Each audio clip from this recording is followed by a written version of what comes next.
All right, thanks for being here today. Appreciate you guys taking the time out during the bye week, especially you, Jeff.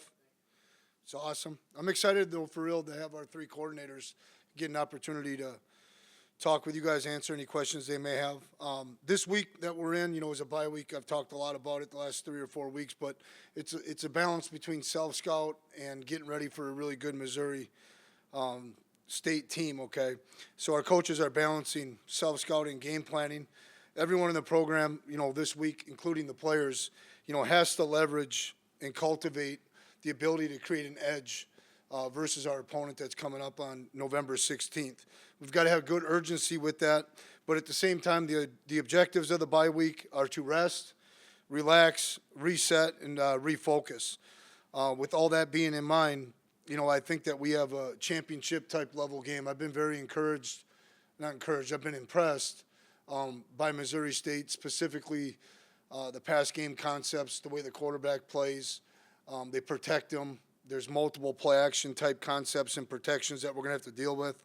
I think a big part of this week for us is obviously getting some of these guys in position where we can play our best football game on November 16th health-wise.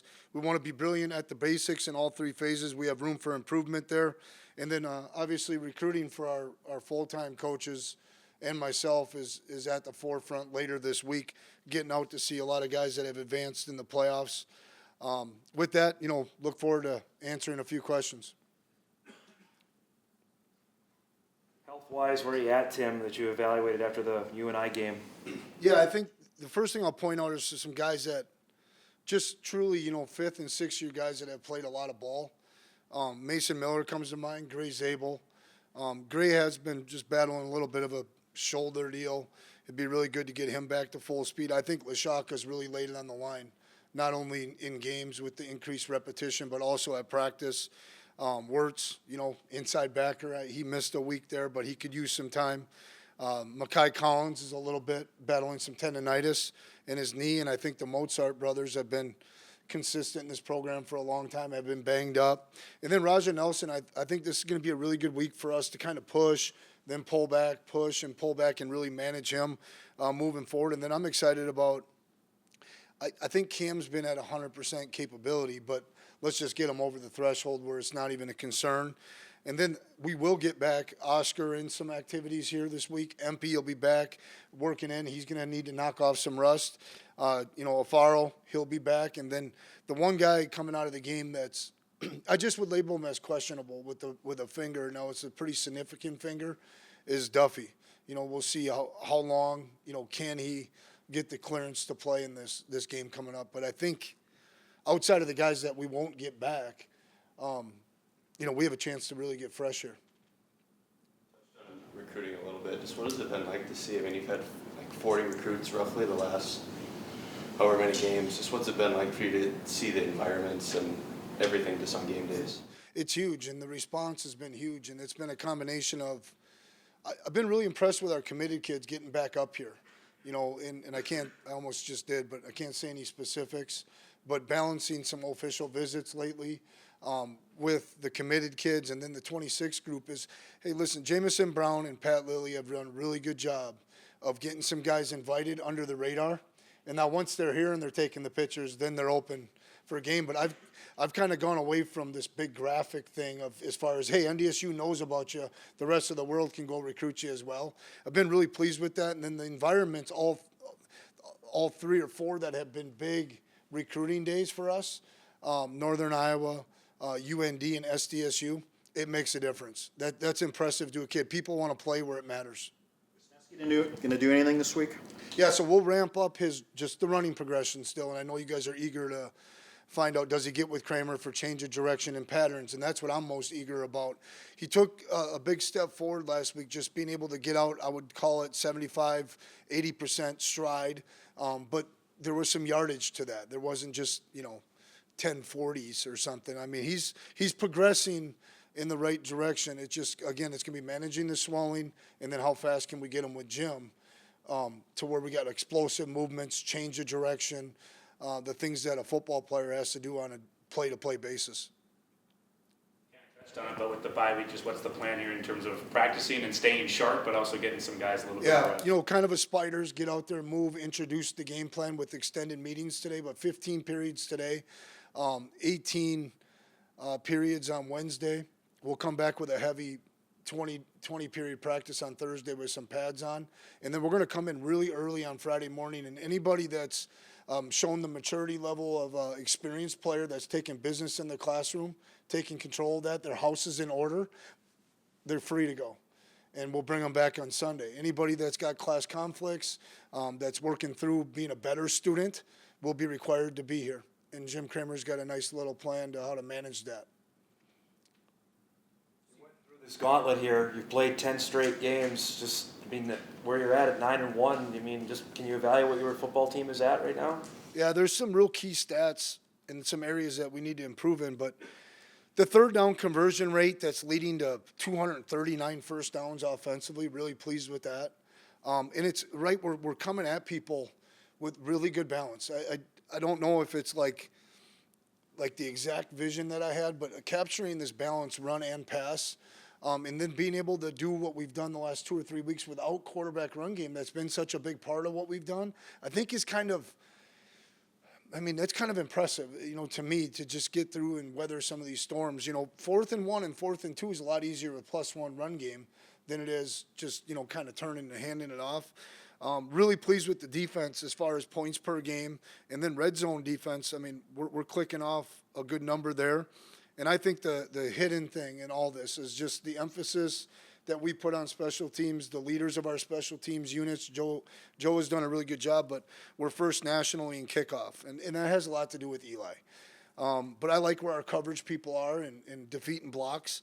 Kickoff return average, right? We're second in the Missouri Valley, and we're 4th nationally. We set out to be an aggressive outfit, and I think Jackson's really provided a punch there along with the guys that are blocking. And we've had to really maneuver a lot of guys in those units. The area that, allows us to be in the position we're in right now is +16 in the turnover margin. It's good team complementary football. It's exciting.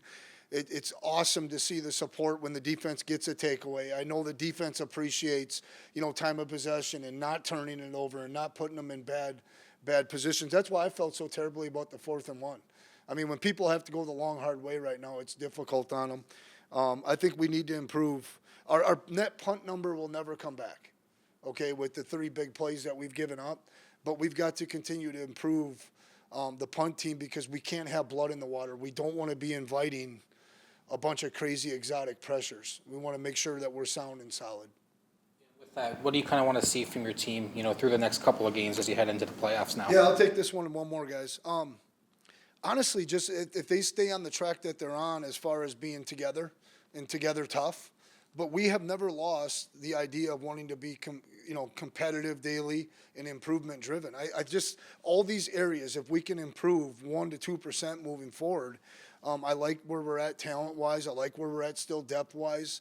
I think we've got a bunch of coaches that are hungry and eager to put the guys in the best position possible. I think we're really close to, captivating goal 1, which would be home field advantage, but that's going to be a lot of work. That's a tall task. These next 2 weeks are something. We're going to need to prepare well. We're going to need to improve, and we're going to have to be as competitive as heck and be mentally and emotionally ready to go for these next 2 games. One last on where you're at the season now with only 2 games, regular season games. Does that now evaluate more guys available, true freshman-wise on the roster? That with you only have 2 left, that you have more flexibility, I guess. Is that? Yeah, for sure. There's some guys that are really capable. I'm just Talon Edey comes to mind. Will Style. There's a couple more guys. Peter Haugo, can play in one, and he's a former little special teams guy, and he's really moved himself forward even as a running back. I really like where he's at on things. I'm trying to think. Will Washington. Yeah, Will Washington, we've been teetering back and forth, especially with the corners. And it's funny, right? Being in flux with injury and the different, packages of guys that we've had to play. Those 3 guys can provide a lot to 3 units for sure, and maybe a 4th being on punt. And so that's exciting that it's worked out pretty well. They've gotten game action, and I think we've managed it really well. But it's the depth of those groups that have provided that opportunity. So you have some real roster management decisions that you can make for Missouri State and South Dakota? Yeah, I think so. And I just, it's a one-game season now. You know, I'm not saying we're in playoff season yet, but it's close to that. I think this is going to be a championship-level game. As far as records and rankings and all that other stuff, you know, it's just we got to go beat Missouri State, and that includes Raja. To be honest with you, I think that's goal number one, or at least to have these guys in a ready up. Okay, and then early on make a decision to get the job done, move forward. But the challenge is going to be difficult. We need everybody out there. I hope everybody's preparing with a nice weekend off from being at the Fargo Dome. We're going to need everybody at the Dome. These guys are no huddle. They're a no look or a look team. I think the Dome could play a major role, and especially on third down, which they're very productive at 48% conversion rate. I appreciate you guys having me. It's been fun the last however many weeks. Somebody said 10 weeks or whatever we've been at this thing. To be able to work with all the kids as far from a special team standpoint, all our players, and watch them kind of develop and improve and compete for different roles and carve out their own role and their own place in this team on the different special teams. So we have to continue to get better with that stuff, but it's been fun to work with these guys for that long. What kind of weapon has Jackson Williams been for you? He's been really good for our program. I mean, he's obviously in the return game, whether it's punt returns, kickoff returns. You see him there offensively. I don't know how many touches or catches he has offensively, but what's impressed me is a guy who is willing and able to go in there and dig out safeties. From the run game standpoint, he can line up at Z, X, or F. Just his ability to handle a bunch of volume offensively has been good. And then he hasn't done it a lot, but he's been doing it in practice. He's really good on kickoff as well. I mean, a guy who's fearless and isn't afraid to throw his body in there. So it's been fun. I mean, he's booming the ball through the end zone frequently. Does that just take a lot of pressure off of your units? I mean, when you're not having to run into guys and 8 kickoffs a game. Yeah. It's been a great weapon to have. Obviously, we have I think Coach said led the country in kickoff because mostly of him. Our kids do a great job taking pride in covering all the way down. People are not going to shy away from trying to get as many collisions as they can on you. So that stuff isn't really necessarily true. But to have him be as consistent as he's been, I know Saturday, our goal special teams-wise is not to have any penalties. We had 2 that we lost about 20 yards of field position. But he doesn't have to swing so hard. He's a talented dude that sometimes wants to, kill the ball, and he tried to do that on the one. But when he's on and he's swinging the way he's swinging, it's a huge weapon for us. Joe, to have an onside kick recovery, of the amount of kicks you have blocked, a kick return touchdown, punt return touchdown. I mean, those things are spread out over like 2 seasons. You've only had one. Just why the sudden upturn in your mind from last year to this year in special teams? No, I think it's our players. Our players are older and more mature, and they've had, we had a lot of young guys on teams, and like we talked about, they're carving a role and finding a way. We have a lot of, I don't know how many seniors, we have a lot of seniors that we want to try to take as many reps as we can off those guys. So we have a lot of younger guys that are very hungry on special teams, and our coaches have done a really good job of putting our kids in the best possible situation to be successful and letting those kids go play. What do you think is Eli's range? What have you seen him make in practice? What do you think he can do in a game? The one that he hit at ETSU, I think, was 54, right? He's pretty consistent at that. I know I've seen him hit a couple around 60 when we're inside. He's a talented kid. What was your exact reaction when TK decided to take it out of the end zone on Saturday? Well, he hesitated just a click, so that made me, if I had hair, it would have been gone. But we talked about it in pregame. We talked about being aggressive. We talked about where your line is, and I think when he caught it, and Jackson turned and looked at him to be more like, come on, let's go. And I think Takai was a little bit like, oh, is he putting the hands up that I should stay? And then, he did a great job sticking his foot in the ground and getting that thing vertical and hitting that vertical crease. There's some guys who blocked. We talk about a punt return and a kick return are the 2 longest plays in football. We talk about playing your butt off through the echo of the whistle. And that was about a 7 to 8 second at least play before guys got disengaged. So guys did a really good job making sure they were running their feet, keeping their hands inside. And you can see conversely, the last one that we had, we didn't do a great job where we got a penalty called on it. But that's a long block to make, and guys did a good job. What the tight end spot, Caden Zenzen, the progression there, and we got a catch on Saturday. Yeah, he did. He's doing a nice job. It's Coach Landry and the offensive coaches have done a really good job of personnelling our games. So we're playing a lot of different guys, and he's given us some really good things on the backside, primarily on the run game. He's progressing nicely. And so I don't know if it was his first catch or not, but he did a nice job. Seems like significantly better. I know statistically it's gotten a lot better since non-conference. What are the reasons for that?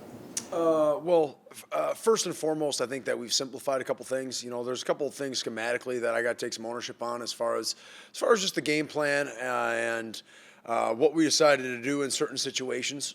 So we've decided to simplify that a little bit. We've devoted more resources to the run game as far as calling it.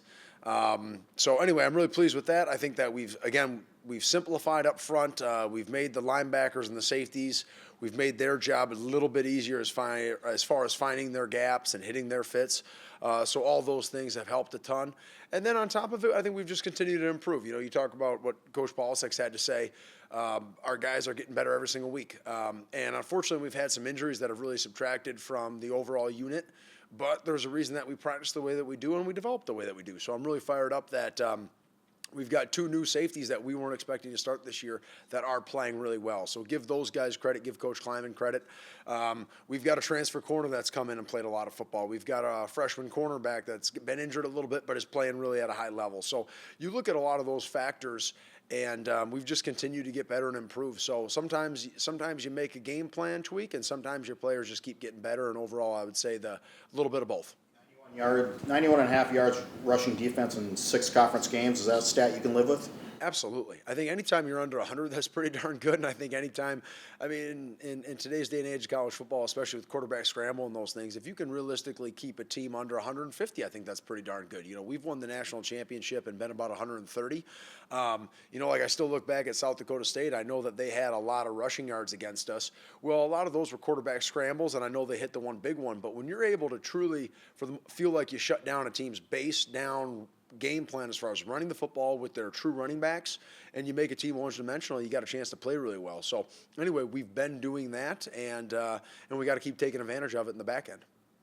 You told me in preseason you're the deepest linebacker room in the country. Feel like you've tested every limit of that with the amount of injuries you had? Actually, yes, I really do. Right now we started the season, I felt like I told everybody we for sure got 8, and I think we got a 9th at a true freshman. And right now I think that 5 or 6 of those guys have taken an opportunity to be injured, unfortunately. We've missed Logan Kopp, we've missed Kubitz, we've missed Wirtz, we've missed Nathaniel Staling, we've missed Donovan Woolen, and I know we've missed Oscar. So there's 6 right there, and hopefully we don't miss any of the other guys at some point. But I couldn't even tell you. I don't know the answer of as far as how many starting linebacker combinations we've had, but I know it's been a good variety, and we keep playing well. So, yeah, really pleased with the production that room has at the moment. What do you make of the perseverance of your entire defensive group when you've had to deal with all these injuries? Oh, well, I want to compliment the players overall. Compliment them, compliment the other assistant coaches. But for me, it'll always go back to what we talk about as far as competing, improving, and being tough. And that's why we spring ball practice. We always talk about you never know who's going to get injured. And do we want Dylan Hendricks and Sam Young to get injured? Of course not. But at some point, some of your top veterans, something like that is going to happen. So to be able to have Toby and Nene continue to step up, to have Jalen Crumby step up, Darius Givens step up, that's really positive to see as a program. It tells you your program's moving in the right direction. So compliment everybody involved as far as those guys being able to step up for us. Player, you have to go 14 straight weeks. Just can you describe that as the physical toll that this team has gone through? Yeah, well, man, I think that truly do we work the hardest in the country? I can't say that. I don't go to every other team's fall camp, but I know our players believe it. And I know that the way that we hit and our level of physicality is different than other teams. When a fall camp practice is as physical or more physical than a game day, man, that tells you a lot. So to be able to go through that sort of training, to be able to have this sort of success, we need to be able to do it. And then obviously the offseason is a big part of it as well. But I think what a lot of people don't understand is just as much as football is a physical battle, it's just as much a mental battle as well. to go from game plan to game plan, from team to team, to experience the highs and the lows and to be able to keep rebounding. It's as much of a test there. So I'm really excited for everybody in our program to get a little bit of time off. I know I really enjoyed having lunch with my wife on Sunday. That was an absolute blast. That's exactly what I needed at that moment. So anyway, I know everybody else feels the same way. So we're fortunate right now to make it where we're at and to have the record we have. A little bit on the safety room, a little bit. Just what is it kind of? How have you evaluated the room just from moving Sam Young up, then he gets hurt. Darius Givens has moved around. Ryan Jones. I mean, there's a long list of them. How would you just evaluate the room overall? Yeah. Well, we talk about keep coaching. Okay, we coach them all. I think that's something that I remember hearing as a young coach and even as a player, that we're going to coach everybody in the program. So we're going to coach the true freshmen the same way as the seniors and hold them to a high standard, which is where we're able to have some of this depth that we have. Overall, I do want to pay our young guys a compliment. I want to shout out Jalen Crumby and Darius Givens to be guys that were the fourth safety and the fifth safety maybe at the beginning of the year or at the beginning of spring ball, and now they're two guys that are starting for us and playing really well. So compliment their hard work, compliment the coaching of Coach Kleiman, compliment the entire program as far as those guys' development. With that being said, how have you seen Polasek kind of take the leadership role this year, and how big of a boost would it be if he can come back at any point this season? Well, shoot, anytime you get an injured guy back healthy, that's always a huge boost, especially when he's a great player. So, man, let's really hope that happens. Right now, I don't know an exact date. We'll see how he continues to progress week to week, but right now things are looking good that at some point he'll be able to do something. In the same breath, I'll also say that I think we got to be really smart and careful, because there's something to getting live tackles in that you're never quite ready to tackle until you actually get to go out and tackle. So we need to make sure that he's gotten some game-like reps under his belt before we actually send him out there. So I think that'll be absolutely critical. And then as far as the leadership goes, shoot, he's on the sideline. We got him in a headset right now. He's writing down calls. I spent a lot of time talking to Coach Johnson and Coach Kleiman as far as coverages in between series. But, man, Cole's been a huge help as far as writing down calls or coming to me and say, hey, Coach, I've noticed every time on first down they're running the ball. Just wanted to give you a heads up on that. He's been able to add some extra things as far as coaching I've really appreciated. And yeah, he does a great job at practice helping our young guys out as well. How different are you as a game caller from Colorado to now? Good question. I definitely have got a lot more confidence, both in myself and then also in the defense as well. I've definitely learned, okay, this is who we are. I think that's been a little bit for me of just figuring out what does our talent allow us to do, and what are our players good at. We've made a couple simple, but regardless, they've been adjustments. We've made some simple adjustments schematically, which have really benefited our team. I look back, I'm looking at some of our numbers right now compared to where they were at the beginning of the year, doing our self-scout the last couple days, and we're playing at a really high level. Sometimes I think you can get caught up in looking at the numbers for the entire year, and then all of a sudden you look at the conference numbers, and the conference numbers are outrageously good. Well, that's because we've improved. And where I know I've improved is just being able to put away my call sheet at times and to feel the flow of the game and to look our players in the eyes and figure out what they're comfortable in and then put them in those positions. I've definitely gotten better at that from week 1 to week 10.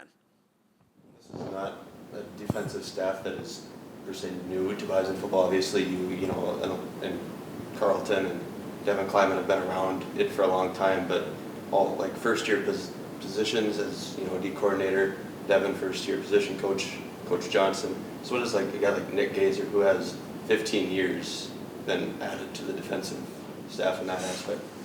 Well, I think when it comes to Coach Gazer, I know I lean on him heavily of just, man, he's got experience that I don't have. He has been here longer than I have. So anyway, if I got a question, he's probably the first guy in the room I'm always going to ask. Now, in the same breath, I know, and I mentioned this when I got the job, that everybody thinks NDSU or just coaching in general, it's all about the coordinator. That may be the case at other programs. It's just not at NDSU. It's always a group effort. Coach Johnson, even though he's coaching the corners, has input about what fronts we're playing to make sure that everybody's on the same page about how we're fitting things. The defensive line coaches have comments and questions and concerns about what coverage we're playing because they want to make sure that everything fits together. So it's always a group effort. So give everybody in the room a lot of credit, but Coach Gazer's experience has certainly been absolutely invaluable for us. Really pleased where we're at offensively after 10 weeks. I think our guys have earned the opportunity to get into this bye week. I know for us as coaches, it's been great the last 2 days to be able to dive into self-scout, to create some opportunities for us to get together to see what tendencies we've created, see what tendencies that we've developed that we want to make sure we dive into to look ahead here to how we want to have a plan of attack. And but overall, really fired up about where we're at as a group. I think we've been preaching to our players that a smart team's a hard team to beat, and taking care of the football, it starts with that. And then being efficient on first and second down, and we're doing a good job of that, which is allowing us to get to third down and have success. So this is going to be a big week for us, just to develop some of the younger guys and then get back to the basics for our older guys. So. Cam Miller, he's dealt with a little bit of the injury throughout the course of the season, but also leading the FCS country in efficiency. Just what do you make of his season so far? Yeah, I think Cam came into this season with a chip on his shoulder. I've been, wowed, I think is the right word for me to say, just his preparation every single week. From being in here on a player day off, every morning being in the staff room, watching film, bringing along the younger guys with him. But, I think his preparation leads to his success on the field, and I know he puts a lot of time and effort into it. But, battling through an injury, being able to tough it out and play and perform the way he has, I think he's having a tremendous senior year. Jake, all the talk for, at least from myself and Jeff, was on the offensive line. Can you describe how they performed through 10 games with 3 new starters? Yeah, that was a lot of talk going into it, especially in fall camp, of who were going to be the 5 coming out of it. And, I always felt comfortable just because of the leadership that we had on the outside in Mason and Gray. And I've been really pleased with Trent Fraley and just how he's been able to perform, and just the amount of calls and his knowledge so far throughout the season, I think's been huge for us. But then Jack being able to step in when Griff went down, and Rocky, and I think it's just a group that's just we're gelling well together and next guy up type of thing. But I don't think it goes without noticing that on both sides you got Gray and Mason, who have played a lot of football and are the leaders of that room. What he's already done this year, what do you think the ceiling is for Marty Brown? Yeah, that's a great question. I had a one-on-one meeting with Marty yesterday, and it was really good conversation, and just I haven't really told him how good of a season he's been having. And he's gotten the Missouri Valley newcomer, I think, 2 or 3 times now, something like that. It's not something that me and him talk about, but I think Marty continues to get comfortable week in and week out. And right away you could tell some of the protection things were causing him a little anxiety, to where now you feel completely comfortable when he's out there with everything that he's doing. But I think he's got a high ceiling. I think the one thing that Marty and me both can agree on, that now we got some of those runs we're starting to see him make people miss, but even the one on 4th down on last Saturday, that we want those to turn into touchdowns, and I know that he's willing to step up to the challenge with that. So. Did you see this kind of season coming from him, or did it come as a little bit of a surprise, or did you know he had it in him? Yeah, I think, when a lot of the conversation was being asked this summer about the running back position, I think we all tried to talk about Marty without talking about Marty. I think you see the explosiveness, the talent that he has, the size, the way he's always forward-leaning. I think he had 120-some yards rushing, and only 3 were negative yards in the last game. He's just always having a forward lean. But, I think you had a good indication. It was just a matter of would he mentally be able to get caught up to speed quick enough. And I think that's starting to show up here as the season's gone on. Was there a stat you wanted to hit, or for preseason, like this is what I want to be really good at blank? Was there one you had in mind? Yeah, that's a really good question. I think for us on offense, and I know this may sound cliche, but it's just winning football games. Like points per game, I don't really care. 3rd down I care about, probably would be number 1. But that to me leads to being efficient on 1st and 2nd down. And we categorize that as getting 6 yards on 1st down and then half on 2nd down to put us in position to be successful on 3rd down. But, I tell our players all the time that when we get up there on a Monday after their day off on Sunday, that we want to be talking about winning a football game. It doesn't matter how it happens. But I would say, if I had to answer, it would be 3rd down. Yep, being able to convert drives, stay on the field. Speak to the depth of the receiving room. I know that, Braylon was down for a while. Raj's kind of been, up and down. Terhart was down for a little bit. Osterman, just guys have gone down at times, but you just keep putting guys out there. Yeah, it's awesome. It's fun to see. It's fun to be a part of. I mean, talking to you guys throughout the week, I mean, I got to remember all the names of everybody, to be honest with you. You know what I mean? It's been awesome. Guys like Jackson Williams coming in here as a true freshman and performing the way he has. Tyler Terhart being out and then going back in this last weekend. Makai Collins, Chris Harris, Kate Osterman, Silas Evans. I mean, the list goes on, and then we haven't even got to the Bryce Lances and Rajas and Braylon. I mean, it's a deep room. Coach Crutchley does a great job with those guys. And I think the leadership of some of the older guys in there shows up every single week. Jake, off script, you've been to FBS. Missouri State's going FBS. Now that you've been here, do you see much difference between the level of FBS that you were at the MAC than this place right now? No, I don't. I mean, other than we get to play for a national championship and they're going to go play in the GoDaddy Bowl, I think we're on par with the majority of the group of 5 schools. And if not, if this university was in the MAC, I would say we would be towards the top of the MAC in everything that we got going on, from our administration to our facilities to how we travel. I mean, I see no difference from my 4 years at NIU to now being here for 10 games. Challenges of playing on a Tuesday and a Wednesday. Well, I mean, honestly, I'm going to be real here. I liked it because Saturdays, usually depending on how it fell, was towards the end of your week, right? If you played on Monday, that was usually your Friday, so you got out of the office a little earlier and you're able to go watch college football, right? Rather than you got to look at the scores Saturday after your own game. So, but yeah, there's nobody in the stands, that's for sure. You got to bring your own juice and stuff like that. But yeah, in terms of a coach, it was pretty cool. Where do you want to see this offense go? 2 games left, trying to prime up for the playoffs. Yeah, I think it's just a matter of continuing to play clean football.